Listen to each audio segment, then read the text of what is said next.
ஒரு கல்யாணத்துக்கு நீங்கள் போகிறீங்க, கல்யாண பொண்ணு உங்களை இன்வைட் பண்ணியிருக்காங்க. உங்களுக்கு அந்த கல்யாண பொண்ணு மாத்திரம்தான் தெரியும். நீங்கள் உள்ளே போனோன்னா அந்த பொண்ணு மேடையில் பிஸியாக இருக்குது.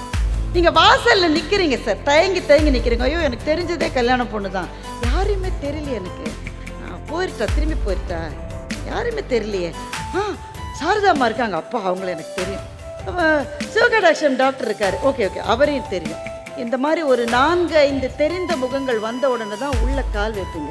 உண்டா இல்லையா? அது ஒரு கச்சேரிக்குள்ளே நுழைகிற ரசிகன் அவ்வளோ தூரம் சங்கீதத்தில் அவனுக்கு பரிச்சயம் இல்லைன்னா வாசல்லே திரும்பி போயிடணும்னு நினைப்பான்.